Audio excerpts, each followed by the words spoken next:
À la fin de l'opération, l'intervenant procédera au retrait de son équipement de protection en respectant les étapes suivantes. Enlever le film adhésif et les surbottes, les placer dans le sac à déchets jaune.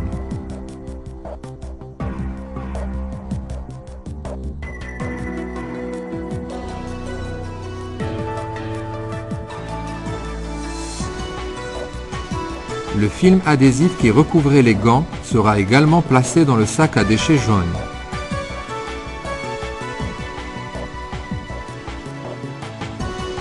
Placez dans le sac à déchets rouge les gants et la paire de lunettes de protection.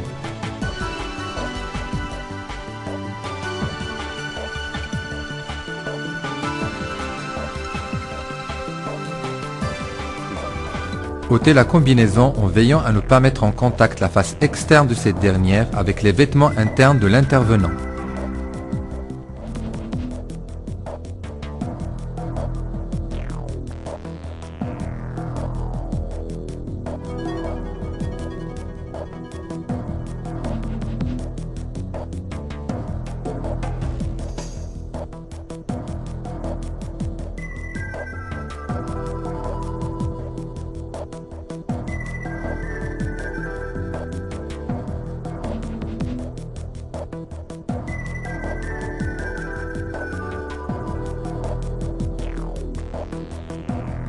Placez la combinaison retirée et le masque de protection dans le sac à déchets jaune.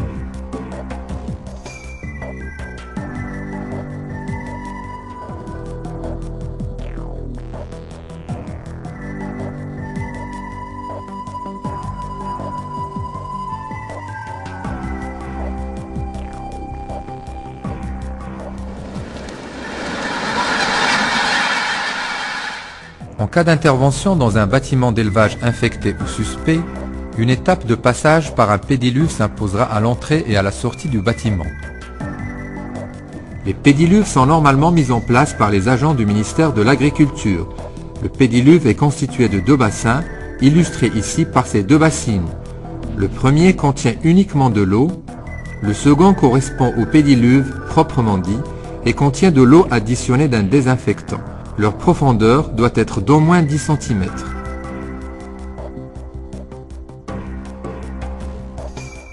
Avant de passer dans le pédiluve, l'intervenant doit remonter sa combinaison pour découvrir ses bottes. Au passage dans le premier pédiluve, utilisez une brosse à poils durs pour enlever toutes les salissures visibles pouvant coller à la botte.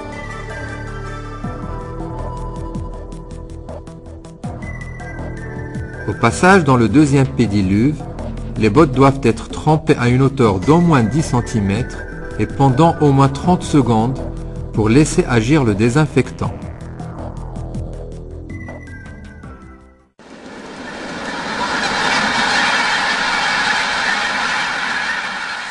La main est le principal maillon de la chaîne de contamination.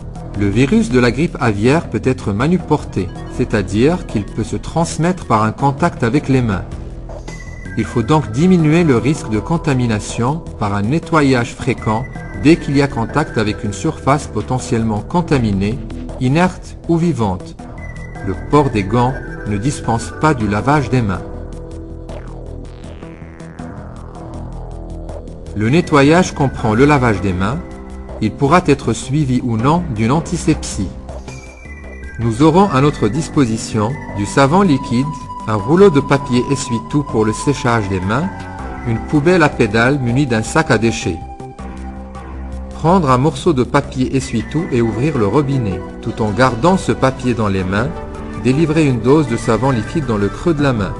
Jetez ensuite le papier dans une poubelle à pédales munie d'un sac à déchets. Le lavage des mains se déroule suivant 6 étapes bien orchestrées. Frottez paume contre paume, paume de la main droite sur le dos de la main gauche et paume de la main gauche sur le dos de la main droite.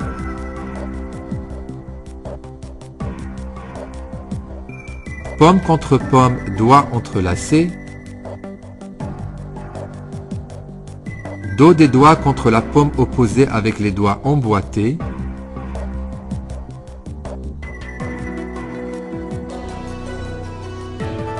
Friction circulaire du pouce droit enchâssé dans la paume gauche et vice-versa.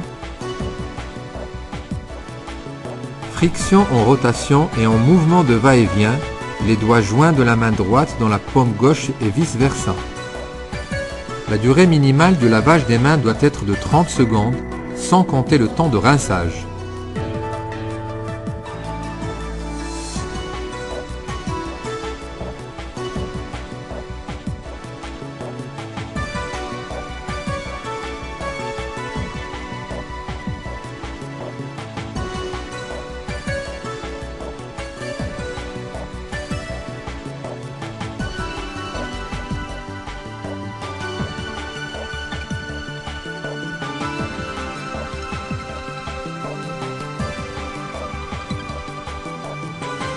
L'antisepsie des mains peut être très utile dans les endroits où l'accès à l'eau propre n'est pas possible.